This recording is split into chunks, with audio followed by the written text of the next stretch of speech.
세상에는 말할 수 없는 비밀을 품고 사는 사람들이 많다. 겉으로는 평범해 보이지만 가슴 깊은 곳에 누구에게도 털어놓지 못한 이야기를 간직한 채 살아가는 이들 말이다. 오늘 내가 여러분께 들려드릴 이야기도 그런 비밀 중 하나다. 만약 여러분이 이 채널을 처음 방문하신다면 구독과 좋아요 버튼을 눌러주시길 바란다. 여러분의 작은 관심이 이런 진솔한 이야기들을 더 많은 분들께 전할 수 있는 큰 힘이 되기 때문이다. 안녕하세요. 저는 박순희입니다. 올해 69살이 된 평범한 할머니처럼 보이지만 제 마음속에는 오랫동안 숨겨온 무거운 비밀이 있었습니다. 20년이 넘는 시간이 흘렀지만 그 기억만큼은 여전히 선명하게 남아있어요. 나이가 들면 모든 것이 흐려질 줄 알았는데 어떤 기억들은 오히려 더 또렷해지는 것 같습니다. 아마도 그때의 감정이 너무나 강렬했기 때문일 거예요. 지금 생각해보면 그 시절의 저는 마치 꿈속을 걷는 사람 같았습니다. 현실과 환상 사이에서 흔들리며 스스로도 무엇을 원하는지 모른 채 살아가고 있었죠. 이제는 그 무거운 짐을 내려놓고 진실을 말하고 싶어요. 어쩌면 제 이야기가 비슷한 마음의 동요를 겪고 있는 누군가에게 작은 위로가 될 수도 있을 테니까요. 21년 전으로 시간을 되돌려 보겠습니다. 그때 저는 48살이었고 딸아이는 대학교 기숙사에 들어갔으며 아들은 막 군대에 입대한 상황이었습니다. 갑자기 텅 비어버린 집에는 남편과 저 둘만 남게 되었죠. 하지만 실질적으로는 저 혼자나 다름없었어요. 남편은 사업이 바쁘다는 핑계로 새벽에 나가서 밤늦게 들어오는 일이 반복되었고 주말에도 골프나 접대 때문에 집을 비우는 경우가 많았거든요. 매일 아침 일어나면 고요한 집안에서 혼자 밥을 짓고 아이들이 쓰던 방을 정리하며 벽에 걸린 가족 사진을 바라보는 것이 하루 일과의 전부였습니다. 그런 일상이 반복되자 점점 우울해지기 시작했어요. 마치 세상에서 혼자 남겨진 것 같은 외로움이 밀려왔죠. 친구 은숙이가 전화를 걸어와 그렇게 집에만 틀어박혀 있으면 우울증 걸린다. 밖에 나가서 햇빛이라도 봐야 한다고 잔소리를 할 때까지는 그런 생활에 익숙해져 있었습니다. 은숙이의 권유로 처음 발걸음을 옮긴 곳이 바로 남산공원이었어요. 목련꽃이 하얗게 피어있던 그 봄날. 제 인생도 함께 새로운 국면을 맞게 될 줄은 꿈에도 몰랐습니다. 공원에서 자전거를 타는 동호회 사람들을 보게 되었어요. 헬멧과 선글라스로 얼굴을 가리고 시원한 바람을 가르며 달리는 그들의 모습이 너무나 자유로워 보였습니다. 누구의 아내도, 누구의 엄마도 아닌 그냥 자기 자신으로서 살아가는 것 같은 느낌이었죠. 마치 새장에서 벗어난 새처럼 자유롭게 날아다니고 싶다는 갈망이 가슴 깊은 곳에서 솟아올랐어요. 순이야, 너도 한번 해볼래? 은숙이의 권유에 처음에는 머뭇거렸지만 결국 용기를 내어 동호회에 가입하게 되었습니다. 처음엔 낯선 사람들 사이에서 어색함과 부끄러움을 많이 느꼈지만 시간이 지날수록 달라지는 제 모습을 발견할 수 있었어요. 결혼한 지 20년 만에 처음으로 이렇게 다양한 사람들과 어울려 보는 것이었거든요. 몸이 건강해지는 기분도 좋았고 무엇보다 삶의 활력이 생기는 느낌이 정말 좋았습니다. 거울을 볼 때마다 표정이 밝아진 것 같았고 오랫동안 잊고 있었던 웃음을 되찾은 것 같았어요. 어느 날 은숙이가 제안했어요. 순이야, 이번에 우리 산악회에서 지리산 가는데 같이 갈래? 그 말을 들었을 때 잠시 망설였습니다. 결혼 후 처음으로 외박을 한다는 생각에 두려움이 앞섰지만 동시에 새로운 모험에 대한 기대감도 있었어요. 이제 나는 예전의 박순희가 아니야라고 스스로에게 다짐하며 용기를 냈죠. 지리산에 도착했을 때 그 압도적인 감동은 지금도 생생하게 기억납니다. 눈앞에 펼쳐진 웅장한 자연의 모습에 숨이 막힐 듯했어요. 푸른 하늘과 맞닿은 산봉우리들, 바람에 살랑이는 나뭇잎들, 계곡물이 흘러가는 소리까지 모든 것이 새롭게 느껴졌습니다. 이런 아름다운 세상이 있었다는 것을 그때까지 제대로 알지 못했던 것 같아요. 도시의 소음과 일상의 무거운 의무감에서 벗어나 마치 자유로운 새가 된 것 같은 해방감이 온몸으로 밀려왔습니다. 하지만 산행이 생각보다 훨씬 힘들었어요. 자전거는 그동안 꾸준히 타왔지만 산을 오르는 것은 오랜만이라 금세 숨이 차고 다리가 후들거렸습니다. 그때 한 남자가 다가왔어요. 처음 오셨죠? 힘드시면 이거 드세요. 그 남자는 따뜻한 미소를 지으며 초콜릿을 건네주었습니다. 산악회 총무라고 자신을 소개한 강민수였죠. 그의 손에서 전해진 초콜릿의 달콤함이 입안에 퍼지는 순간 이상하게도 가슴이 따뜻해졌어요. 아마도 오랜만에 누군가에게 세심한 보살핌을 받는 느낌이 좋았나 봅니다. 이 코스는 좀 험한 편이에요. 제가 도와드릴게요. 민수는 제 배낭을 받아들고 앞장서서 길을 안내했습니다. 그의 넓은 등을 따라가며 문득 남편 생각이 났어요. 언제부터였을까요? 남편이 이렇게 내 앞에서 길을 열어주고 도움을 준 적이 있었던가? 마음속에서 죄책감이 스쳤지만 곧 잊혀졌습니다. 이곳은 현실이 아닌 다른 세계 같았으니까요. 산행 중간중간 민수는 물도 건네주고 좋은 풍경이 있으면 사진도 찍어주었습니다. 처음에는 그냥 회원관리 차원이라고 생각했지만 점점 그의 따뜻한 눈빛과 세심한 배려가 마음에 스며들기 시작했어요. 더구나 그는 다른 회원들보다 저에게 더 많은 관심을 기울이는 것 같았습니다. 박순애 씨, 처음 뵙는데도 왜 이렇게 편안하고 친근하게 느껴지는지 모르겠네요. 그의 말에 얼굴이 화끈거렸습니다. 언제 이런 달콤한 말을 들어봤을까요? 남편과 연애하던 시절 이후로는 처음인 것 같았어요. 단순한 사교적인 인사말인데 왜 이렇게 심장이 두근거리는지 스스로에게 주책이라고 속으로 타일렀지만 가슴속 떨림은 쉽게 가라앉지 않았습니다. 저녁 식사 시간에는 모두가 둘러앉아 간단하게 맥주를 마셨습니다. 오랜만에 산행으로 피곤했는지 아니면 긴장이 풀려서인지 술 기운이 빨리 올랐어요. 얼굴이 화끈거리고 머릿속이 살짝 어지러웠습니다. 식사 후 바람을 쐬러 밖으로 나갔어요. 밤하늘의 별들이 유독 반짝이는 것 같았죠. 괜찮으세요? 뒤에서 들려온 목소리에 깜짝 놀랐습니다. 민수였어요. 그가 다가오자 은은한 향수 냄새가 살짝 느껴졌습니다. 남성적이면서도 부드러운 향기가 코끝을 스쳤어요. 네, 괜찮아요. 그냥 좀 머리가 어지러워서요. 말은 그렇게 했지만 사실 머리보다 가슴이 더 어지러웠습니다. 그가 자꾸 가까이 다가오자 심장이 터질 것 같았어요.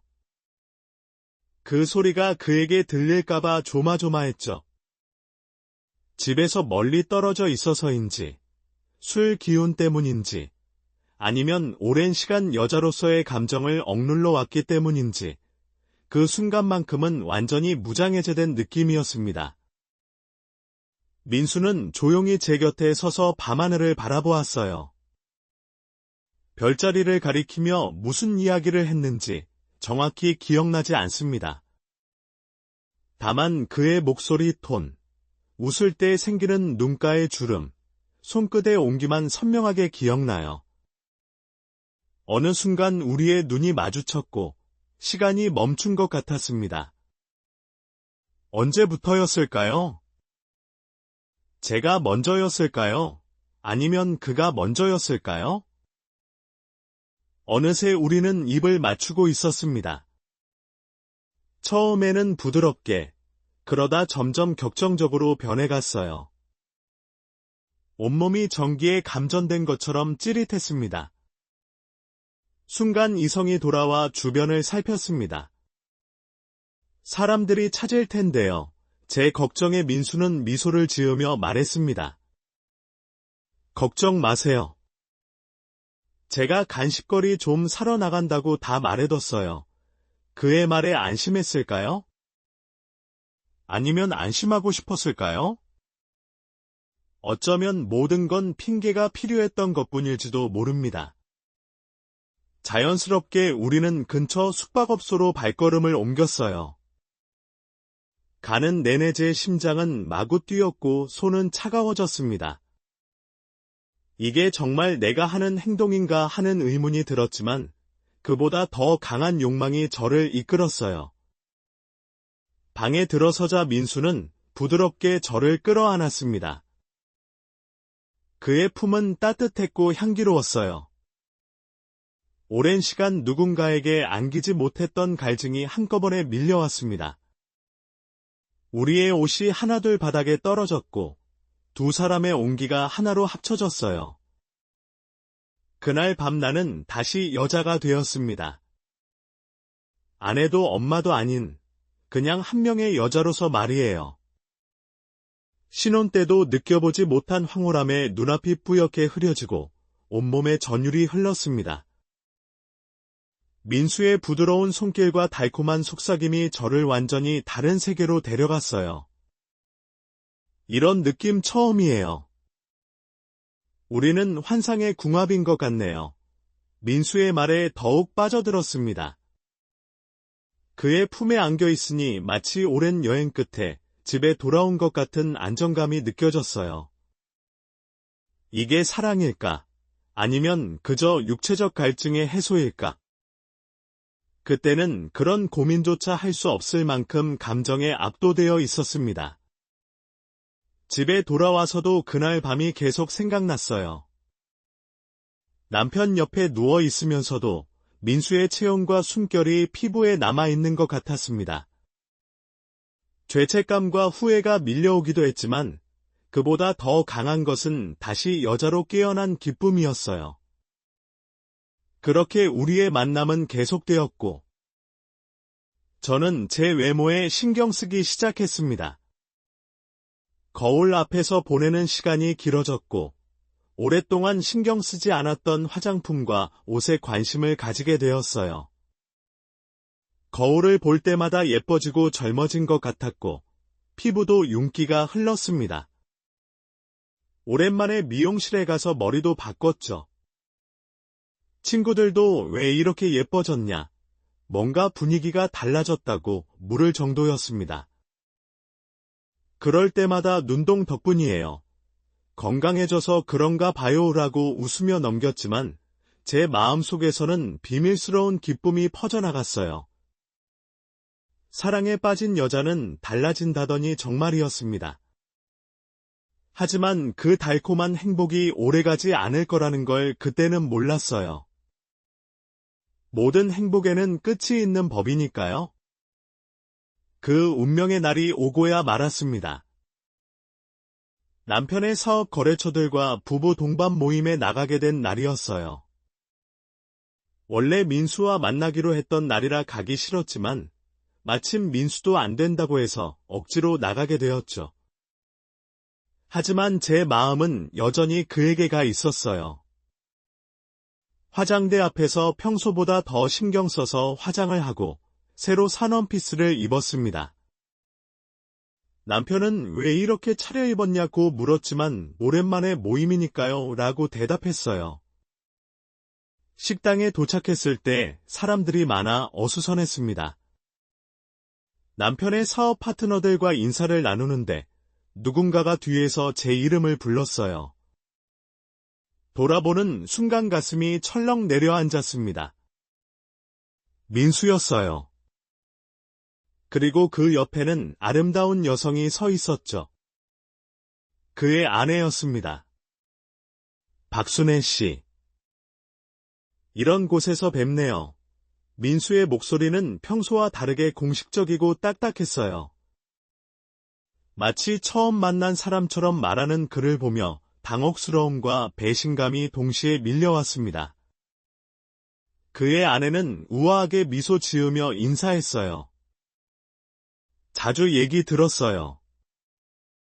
산악회에서 새로 오신 회원이시죠. 식사 내내 제 손은 떨렸고 입맛도 없었습니다. 민수는 마치 아무 일도 없었다는 듯이 능숙하게 사람들과 어울렸어요. 그가 아내에게 자상하게 음식을 건네고 속삭이며 웃는 모습을 보는 것은 고문 같았습니다. 나에게 했던 것처럼이라는 생각이 계속 머릿속을 맴돌았어요. 남편이 제 팔을 꼬집었습니다. 왜 그렇게 표정이 안 좋아? 누가 몰라. 그제야 제 얼굴이 일그러져 있다는 걸 깨달았어요. 억지로 미소를 지으며 괜찮아요. 좀 피곤해서요. 라고 대답했지만 마음속은 질투와 분노로 가득 찼습니다. 모임이 끝나고 집으로 돌아오는 차 안에서 남편이 물었습니다. 오늘 왜 그랬어? 누가 널 건드렸어? 그의 목소리에 날이 서 있었어요. 평소라면 무심했을 남편이 내 상태를 민감하게 알아차린 것이 더 불안하게 만들었습니다. 아니에요.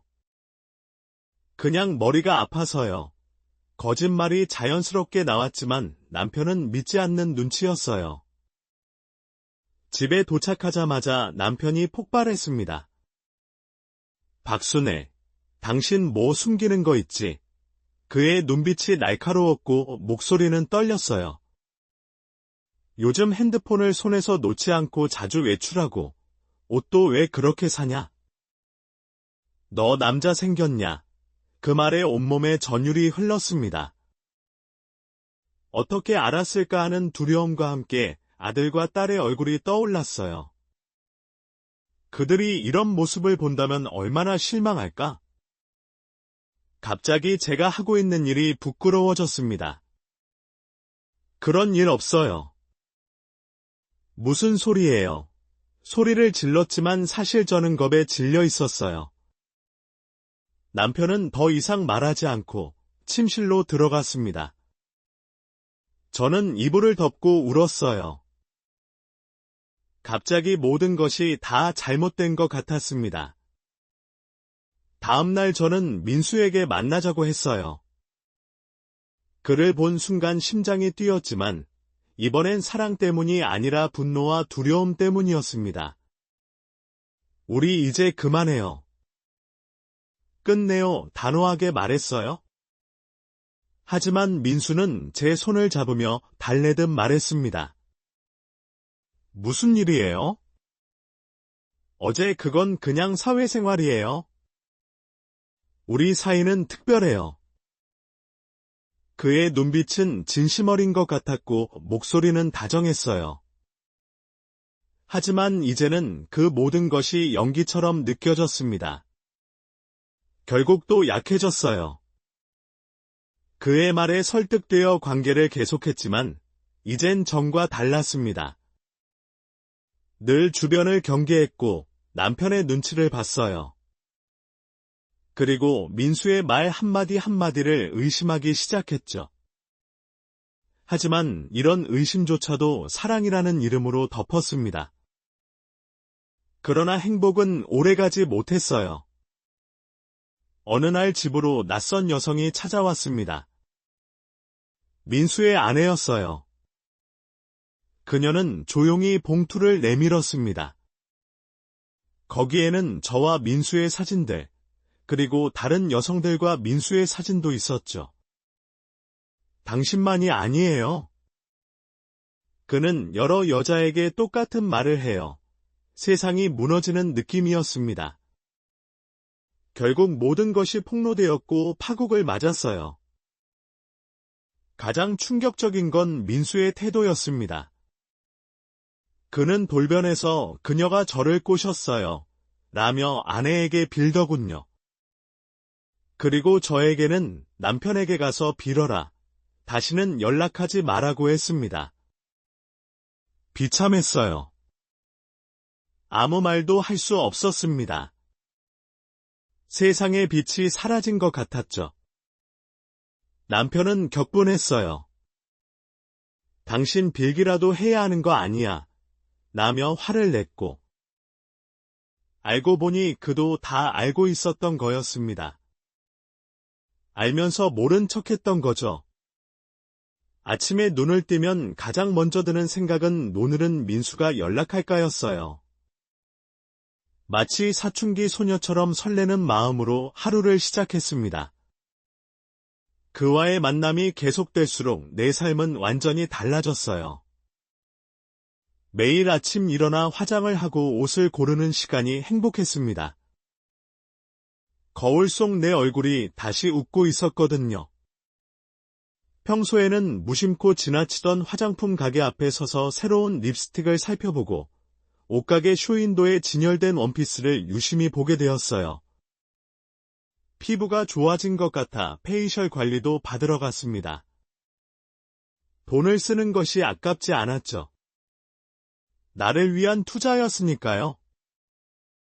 민수와 약속이 있는 날이면 시간이 너무 느리게 가는 것 같았습니다. 초조함에 자꾸 시계를 확인하고 마음은 이미 그를 향해 달려가고 있었어요.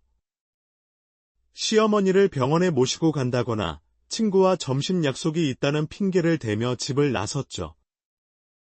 한 번은 남편이 왜 그렇게 자주 나가냐고 물었을 때 심장이 멎는 줄 알았어요. 하지만 금세 표정을 정리하고 답답해서요. 나이 들수록 집에만 있으면 우울해져요 라고 대답했습니다.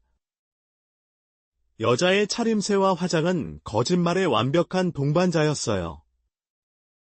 외출할 때는 꾸미고 귀가할 때는 대충 화장을 지워 피곤해 보이게 했습니다. 누가 봐도 그럴 만하다고 생각할 테니까요. 죄책감이 들 때도 있었지만 오랜만에 느끼는 여자로서의 감정이 그것을 덮었어요. 순이야, 너 요즘 왜 이렇게 예뻐졌어? 피부도 좋아졌고. 친구들이 물을 때마다 운동해서 그런가 봐요 라고 둘러댔지만 사실은 여자로서 다시 살아난 기쁨 때문이었습니다. 나는 이제야 살고 있는 것 같았어요. 민수와 만날 때마다 새로운 나를 발견했습니다. 그의 품에 안겨 있을 때는 모든 걱정을 잊었어요. 아내로서, 엄마로서가 아닌 오직 한 여자로서의 자유로움을 만끽했죠. 그는 내 말 한마디 한마디에 귀 기울여 주었고, 내 취향과 생각을 존중해 주었습니다. 적어도 그때는 그렇게 느꼈어요. 그러나 행복의 거품은 금방 터지고 말았습니다. 그 끔찍했던 부부 동반 모임에서 민수의 아내를 본 후 모든 것이 달라졌어요. 민수의 아내는 참 아름다웠습니다. 저보다 어린 데다가 세련되고 지적인 분위기를 풍겼죠. 그런 그녀를 향한 민수의 눈빛이 날 괴롭혔어요. 그 눈빛은 나를 볼 때와 똑같았거든요. 집으로 돌아오는 내내 가슴이 쓰렸습니다. 질투라는 감정이 이렇게 아픈 것인지 몰랐어요. 남편은 제 표정을 놓치지 않았습니다. 도대체 뭐가 문제야? 너 요즘 너무 이상해. 그날 밤 침대에 누워 괴로워하는데 남편이 다시 물었어요. 정말로 다른 남자 생긴 거 아니지? 가슴이 철렁 내려앉았습니다. 그럴 리가 없잖아요. 어떻게 그런 말을 해요? 목소리가 떨렸지만 최대한 강하게 부정했어요. 하지만 남편의 눈빛은 달라져 있었습니다. 그는 이미 무언가를 알고 있는 눈치였죠. 잠을 이룰 수 없었어요. 새벽에 핸드폰이 진동했습니다. 민수였어요. 순이, 괜찮아. 어제 당황했지? 미안해. 내가 말했어야 했는데. 그의 메시지에 또다시 흔들렸습니다. 아직도 그가 나를 걱정해 주는구나 하는 생각에 마음이 약해졌어요. 다음 날 민수에게 전화해서 만났습니다. 우리 이제 그만해요. 더 이상은 안 돼요. 눈물을 흘리며 말했지만 민수는 내 손을 꼭 잡았어요. 박순애 씨, 우리는 운명이에요. 이런 감정은 평생에 한 번 오는 거예요. 그냥 포기할 수 없어요. 그의 말에 또다시 흔들렸습니다. 맞아. 이런 감정은 평생에 한 번일 거야. 자기 합리화를 하며 다시 그의 품에 안겼어요. 하지만 이제 우리의 만남은 더욱 조심스러워졌습니다. 더 멀리, 더 낯선 곳으로 가야 했으니까요. 얼마나 오래됐어? 남편이 물었습니다. 목소리는 차분했지만 눈빛은 번개처럼 날카로웠어요. 저는 아무 말도 할 수 없었죠. 무너져 내리는 느낌이었습니다. 몸에서 온기가 빠져나가는 것 같았어요. 그동안 꼭꼭 숨겨왔던 비밀이 하루아침에 무너진 것이니까요. 대답해. 박순애 남편이 조금 더 강하게 말했어요. 탁자 위에 사진들이 제 죄를 증명하고 있었습니다.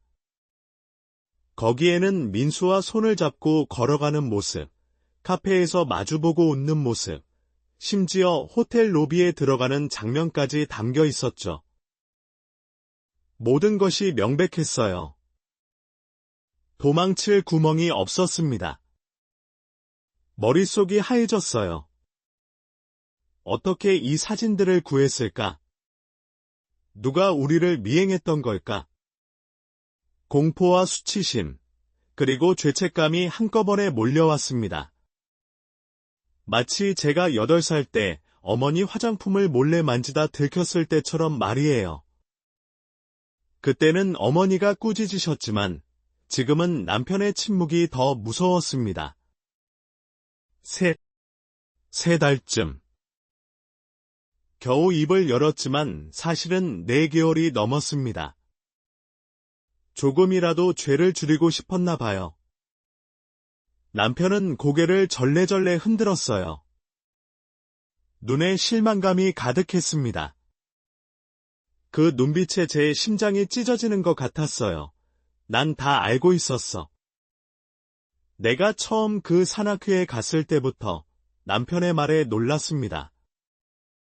그가 그렇게 오래 알고 있었다니? 내가 달라졌어. 핸드폰을 손에서 놓지 않고 갑자기 화장품과 옷에 관심을 갖더라고. 20년 같이 살았는데 모를 리가 없지. 그 말에 눈물이 주르륵 흘렀습니다. 20년이란 시간이 주마등처럼 스쳐 지나갔어요. 첫 만남, 결혼식, 아이들이 태어났을 때 함께 웃고 울었던 순간들. 그 모든 추억이 제 배신으로 더럽혀진 것 같았습니다. 왜 그랬어? 박순. 남편의 목소리가 떨렸어요. 분노보다는 슬픔이 묻어났죠. 그 모습에 더욱 가슴이 아팠습니다. 차라리 소리를 지르고 화를 내는 게 나을 것 같았어요. 나도 모르겠어요. 솔직한 대답이었습니다. 정말로 왜 그랬는지 설명할 수 없었으니까요. 외로웠다. 관심 받고 싶었다. 다시 여자로서 살고 싶었다. 어느 것 하나 제 행동을 정당화할 수 없었어요. 나도 한때는 그랬어. 너도 알고 있었잖아. 박순애 남편의 눈에서 눈물이 맺혔어요. 네, 알고 있었습니다. 아이들이 어렸을 때 남편에게도 바람이 있었어요. 그때 저는 아이들 때문에 참았죠. 그 기억이 떠오르자 더욱 복잡한 감정이 밀려왔습니다. 분노, 슬픔, 그리고 이상하게도 안도감까지. 그때 넌 나를 용서해줬어. 넌 강했어. 하지만 남편의 목소리가 떨렸습니다. 난 내가 행복해 보여서 말을 못했어. 적어도 누군가에게 사랑받고 있다는 느낌을 주는 것 같아서 그 말에 더욱 눈물이 났습니다. 남편의 마음을 한 번도 제대로 이해하지 못했던 것 같아요. 그가 사업 때문에 바쁘다고만 생각했는데 사실은 내 곁에 있어도 무엇을 해야 할지 몰라 힘들어했던 건 아닐까? 우리는 서로를 너무 모른 채 살아온 것 같았습니다. 눈물이 멈추지 않았습니다. 남편의 말은 마치 날카로운 칼처럼 제 가슴을 찔렀어요. 그래서 내가 행복하다면 그래. 그렇게 생각했어. 그의 목소리에 담긴 체념이 더 아프게 다가왔습니다. 저는 소파에 깊이 몸을 묻었어요. 마치 그 안에 숨을 수 있다면 얼마나 좋을까 하는 마음으로요. 온몸에서 힘이 빠져나가는 느낌이었습니다. 그동안의 관계가 얼마나 어리석었는지 갑자기 깨달았어요. 마치 어두운 방에서 불이 켜진 것처럼 모든 것이 명확해졌습니다. 남편이 쓰게 웃었어요. 근데 그 사람, 너를 진심으로 사랑하는 게 아니더라. 조사해봤어. 그 동네에서는 유명한 바람둥이야. 그 말에 쓰러질 것 같았어요. 민수에 대한 모든 기억이 다시 떠올랐고, 이제는 그의 말 하나하나가 거짓으로 느껴졌습니다. 당신만이 특별해요. 이런 감정은 처음이에요. 모든 말이 미리 준비된 대사처럼 들렸어요. 어쩌면 다른 여자들에게도 똑같은 말을 했겠지요. 화장실에 가서 토할 것 같았습니다. 미안해, 겨우 그 말을 했습니다. 두 글자가 왜 이렇게 무거운지. 목구멍이 메어서 더 이상 말이 나오지 않았어요. 남편은 한참을 말없이 있다가 자리를 떴어요. 현관문이 닫히는 소리가 났습니다. 그날 밤 남편은 돌아오지 않았고 저는 밤새 울었습니다. 눈이 퉁퉁 부어 거울을 볼 수도 없었어요. 화장실에서 찬물로 얼굴을 씻으며 생각했습니다. 이게 다 무슨 짓이야? 이제 어떻게 살아야 하지? 갑자기 온 집안이 낯설게 느껴졌어요. 벽에 걸린 가족 사진들, 아이들의 성장 앨범, 함께 찍은 여행 사진들. 이 모든 것이 이제는 거짓처럼 보였습니다. 전화기가 울렸어요. 민수였습니다. 그의 이름을 보는 것만으로도 속이 메스거웠어요. 전화를 받았습니다. 순희 씨, 어제 왜 연락이 안 돼? 걱정했어요. 그의 목소리는 여전히 다정했지만 이제는 그 다정함이 독처럼 느껴졌어요. 다 끝났어요. 제 목소리는 떨리지 않았습니다. 오히려 차분했어요. 당신 정체 다 알았어요. 잠시 침묵이 흘렀습니다. 그러더니 민수의 목소리가 돌변했어요. 무슨 소리예요? 내가 뭘 잘못했다고 그래요. 방어적인 목소리. 이게 그의 진짜 모습이구나 싶었어요. 남편이 다 알아요. 사진도 있고. 당신이 다른 여자들도 만난다는 것도요. 말을 마치자마자 전화를 끊었습니다. 더 이상 그의 변명을 듣고 싶지 않았어요. 다시는 그 목소리를 듣지 않겠다고 다짐했습니다. 다음 날부터 우리 사이에는 철벽이 생겼어요. 밥상에 앉아도 대화 없이 TV만 보거나 서로 다른 방에서 지냈습니다. 20년을 함께 살았지만 이제는 완전한 타인이 되어버린 것 같았어요. 아이들이 전화할 때만 억지로 평범한 척했죠. 아빠는 출장 갔어. 엄마는 친구 만나러 갔어. 라는 거짓말이 일상이 되었습니다. 어느 날 초인종이 울렸어요. 문을 열었더니 민수의 아내였습니다. 차분한 얼굴로 서 있더군요. 심장이 쿵 내려앉았지만 어쩐지 이 날이 올 것만 같았어요. 들어가도 될까요? 그녀의 목소리는 의외로 부드러웠어요. 거실에 앉아 그녀는 서류 봉투를 내밀었습니다. 이건 민수가 당신 외에도 만나온 여자들의 목록이에요. 모두 비슷한 나이시네요. 그녀의 목소리에 분노나 적대감이 없어서 더 당혹스러웠어요. 마치 오래된 친구처럼 담담하게 말하는 그녀를 보며 가슴이 더 아팠습니다. 봉투를 받아들자 손이 떨렸어요. 열지 않아도 알 것 같았습니다. 그 안에는 제 인생에서 가장 부끄러운 순간들이 기록되어 있겠죠. 그럼에도 불구하고 봉투를 열었어요. 사진들과 메시지 내용, 만남의 날짜가 꼼꼼하게 정리되어 있었습니다. 마치 탐정보고서 같았어요. 왜 이걸 저에게 보여주시는 거죠? 겨우 입을 열었습니다. 그녀는 쓸쓸하게 웃었어요. 저도 한때는 당신처럼 속았으니까요.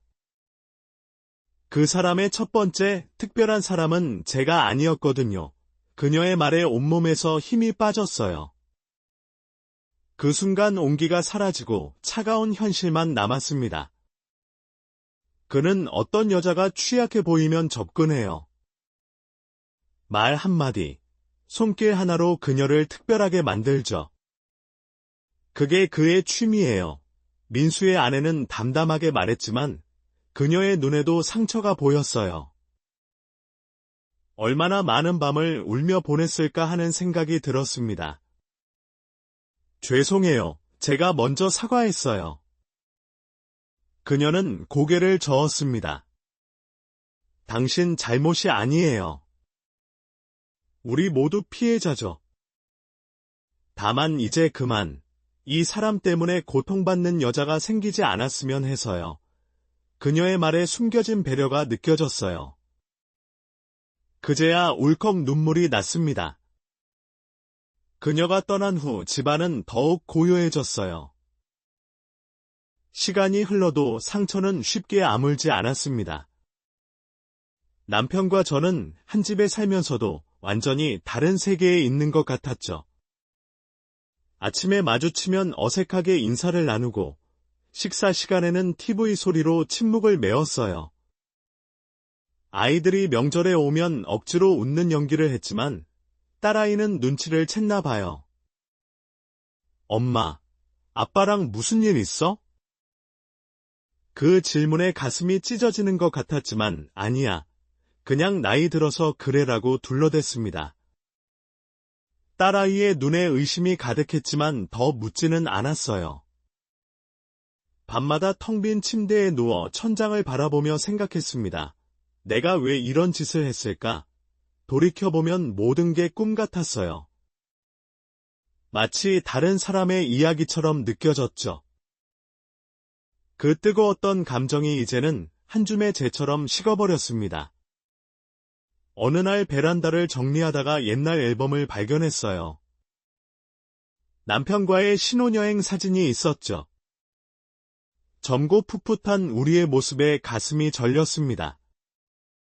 그때의 행복감, 사랑, 서로에 대한 기대. 언제부터 그 모든 것을 잊고 살았을까요? 그렇게 1년이 지났습니다. 어느 날 남편이 처음으로 먼저 말을 걸었어요. 저녁 식사 후 커피를 마시고 있을 때였죠. 이혼할래. 그 말에 가슴이 무너졌습니다. 이혼이라니? 그동안 마음 한 구석에서는 언젠가 화해할 수 있을 거라고 생각했는데 그게 정말 내가 원하는 거야? 떨리는 목소리로 물었어요. 남편은 한참을 침묵하다 천천히 고개를 흔들었습니다. 아니, 내가 원하는 건 우리가 다시 예전처럼 되는 거야. 그의 눈에서 눈물이 흘렀어요. 20년 넘게 결혼 생활을 하면서 남편이 우는 모습은 손에 꼽을 정도였습니다. 그 눈물이 제 마음을 흔들었어요. 저도 모르게 그의 손을 잡았습니다. 오랜만에 느끼는 그의 온기가 낯설면서도 편안했어요. 그렇게 20년이 흘렀습니다. 세월이 약이라더니 정말 그랬어요. 남편과 저는 깨진 거울을 조각조각 맞추듯 관계를 회복해 나갔습니다. 처음에는 어색했지만 시간이 지날수록 서로를 더 깊이 이해하게 되었죠. 완벽하지는 않았어도 우리는 다시 가족이 되었어요. 딸은 멋진 청년과 결혼해서 손주까지 낳았고, 아들은 미국으로 유학을 떠났다가 한국에 돌아와 자신의 사업체를 차렸습니다. 가끔 가족 모임에서 아이들이 엄마 아빠는 어떻게 그렇게 오래 사랑하며 살 수 있었어요? 라고 물으면 남편과 저는 눈빛으로 대화했어요. 그 안에는 상처와 용서, 그리고 다시 시작한 시간들이 담겨 있었죠. 어느 날 가족 여행으로 제주도에 갔어요. 우리 부부에게는 일종의 새 출발을 기념하는 여행이었습니다. 남편이 은퇴하고 처음 가는 긴 여행이었거든요. 손주들과 함께 올레길을 걷다가 멀리서 익숙한 실루엣이 보였어요. 심장이 갑자기 빠르게 뛰기 시작했습니다. 민수였어요. 세월이 많이 흘렀지만 곧바로 알아봤습니다. 그의 옆에는 젊은 여자가 있었고 그들은 손을 잡고 있었죠. 그녀는 저보다 훨씬 젊어 보였고 마치 딸처럼 느껴졌어요. 그는 저를 보고도 모른 척 지나쳤습니다. 발걸음이 무거워졌어요. 남편이 걱정스러운 눈빛으로 물었습니다. 괜찮아. 갑자기 얼굴색이 안 좋네. 억지로 미소 지으며 괜찮아요. 그냥 조금 피곤해서요 라고 대답했지만 가슴은 이상하게 뒤틀렸어요. 왜 아직도 그를 보면 이런 감정이 드는 걸까요? 미움, 분노, 아니면 그 시절에 대한 그리움. 스스로도 이해할 수 없었습니다. 그날 밤 낯선 번호로 문자가 왔어요. 우연히 봤어요. 다시 만나고 싶어요. 민수였습니다. 손가락이 떨렸어요. 20년 전 그 감정이 순간적으로 되살아났습니다. 그의 목소리가 듣고 싶은 마음이 들기도 했어요. 하지만 곧 정신이 들었죠. 옆에서 잠든 남편을 바라보았습니다. 주름진 얼굴, 하얗게 샌 머리카락. 그동안 그는 변함없이 내 곁에 있어 주었어요. 민수의 메시지를 즉시 삭제했습니다. 남편이 욕실에서 나오며 물었어요. 누구 전화야? 그냥 텔레마케팅이에요 라고 둘러댔지만 죄책감이 밀려왔습니다. 이번에는 거짓말이 아니었어요. 정말로 텔레마케팅과 다를 바 없는 가치 없는 메시지였으니까요. 다음날 오랜 친구 은숙에게 전화했어요. 아, 너 혹시 강민수라고 기억해? 옛날에 산악회 총무였던. 은숙은 바로 알아들었어요. 아, 그 사람? 아직도 그 짓하고 다닌대. 지역마다 여자 두고 다니는 유명한 남자 꼬시기꾼이래. 심지어 2명한테 이혼당했다던데 그 말을 듣자 20년 동안 가슴에 묻어둔 감정이 호련히 사라지는 것 같았습니다. 마치 오랫동안 지고 있던 무거운 배낭을 내려놓은 것처럼 가벼워졌어요. 그때의 사랑은 진짜가 아니었어요. 단지 중년의 위기를 겪던 내게 던진 달콤한 미끼였을 뿐이죠. 저녁에 남편과 해변을 걸으며 손을 잡았어요. 그의 손은 거칠었지만 따뜻했습니다. 말없이 걷다가 문득 물었어요. 여보, 난 정말 행복한 것 같아요. 남편이 의아한 표정으로 쳐다봤어요. 왜 갑자기? 그냥 당신이 내 남편이어서요. 진심을 담아 말했습니다. 남편은 수줍게 웃으며 제 손을 꼭 쥐었어요. 그 순간 깨달았습니다. 사랑은 격정적인 감정이나 달콤한 말이 아니라 시간을 견디며 함께 걸어가는 것이라는 걸. 집으로 돌아오는 비행기 안에서 남편의 손을 꼭 잡았습니다. 그는 의아한 표정으로 쳐다봤어요. 왜 그래? 그냥 고마워요. 진심을 담아 말했습니다. 20년 전의 실수를 용서해 준 것. 다시 시작할 용기를 준 것. 그리고 무엇보다 변함없이 내 곁에 있어준 것에 대한 고마움이었어요. 남편은 수줍게 웃으며 제 손을 쥐었어요. 집에 돌아온 후 저는 옷장 정리를 하다가 오래된 상자를 발견했습니다. 그 안에는 민수와 함께 찍은 사진 한 장이 있었어요. 언제 이걸 챙겨뒀는지도 기억나지 않았습니다. 사진 속 나는 환하게 웃고 있었지만 지금 보니 그 웃음이 얼마나 공허했는지 느껴졌어요. 사진을 찢으려다 멈췄습니다. 이건 내 인생의 일부니까요? 부끄럽고 아픈 기억이지만 이 경험이 있었기에 지금의 내가 있다는 생각이 들었어요. 사진을 다시 상자에 넣고 이번에는 다락방 깊숙이 보관했습니다. 과거는 과거로 남겨두기로 했어요. 그날 저녁 저는 조용히 남편에게 다가가 미안하다고 다시 말했습니다. 그동안 제대로 사과하지 못했다는 생각이 들었거든요. 이제 와서 그런 말 왜 해? 남편은 당혹스러워하며 TV만 보더군요. 하지만 그의 눈가가 살짝 붉어진 것을 놓치지 않았어요. 다음 날부터 조금씩 달라졌습니다. 남편이 커피를 마시러 카페에 가자고 제안했고 주말에는 함께 영화를 보러 갔어요. 마치 데이트하는 젊은 부부처럼요. 60대 후반의 우리가 손잡고 영화관에 앉아있자 주변에서 은근히 쳐다보더군요. 그게 왜 그렇게 기분 좋게 느껴졌는지 몰라요. 며칠 후 아침에 일어나 보니 남편이 이미 일어나 있었어요. 부엌에서 무언가 하는 소리가 들렸죠.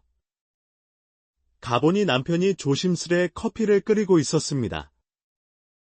예전에 함께 여행 갔던 카페에서 사온 원두였어요.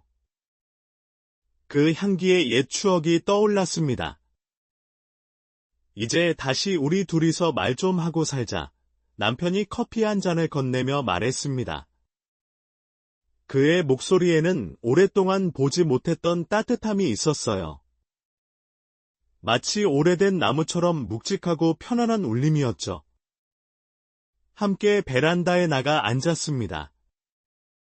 아파트 단지에 심어진 벚나무들이 꽃을 피우기 시작했어요. 남산공원의 그날처럼 꽃잎이 바람에 흩날렸죠. 저 꽃 참 예쁘네. 남편이 말했어요. 그 공원에서 처음 자전거 타던 날 기억나. 놀랐습니다. 남편도 그날을 기억하고 있었군요. 네, 기억나요. 그때부터 모든 게 달라졌죠. 솔직하게 말했어요. 남편은 고개를 끄덕였습니다. 나도 그날 내가 달라진 걸 느꼈어. 뭔가 불안했지만 한편으로는 내가 활기를 찾은 것 같아서 좋기도 했어. 서로의 눈을 바라보며 웃었습니다. 그 웃음 속에는 지난 세월의 아픔과 용서, 그리고 새로운 시작에 대한 약속이 담겨 있었어요. 창밖을 보니 봄이었습니다. 벚꽃이 다시 피기 시작했어요. 문득 깨달았죠. 내가 그날 다시 여자가 되었던 건 사랑 때문이 아니었어요. 진짜 사랑은 화려한 말이나 격정적인 감정이 아니라 모든 상처와 실수에도 불구하고 함께 남아주는 것이었습니다. 내가 진짜 사랑받은 건 그 모든 걸 다 알고도 날 기다려준 사람이 있었다는 사실 덕분이었어요. 남편과 함께 부엌 창가에 서서 커피를 마시며 생각했습니다. 진짜 용기는 잘못을 덮는 게 아니라 인정하고 다시 돌아가는 것이구나. 이제는 진짜 아내로, 그리고 온전한 나로 살 수 있을 것 같았습니다. 인생은 참 묘해요. 때로는 가장 큰 실수가 가장 소중한 깨달음을 줄 때가 있습니다. 젊은 시절에는 사랑이 뜨거운 감정과 설렘인 줄 알았는데, 이제 보니 사랑은 묵묵히 서로의 곁을 지키는 것이었네요. 여러분의 곁에도 그런 사람이 있길 바랍니다. 이 이야기가 누군가에게 위로가 되었으면 좋겠어요.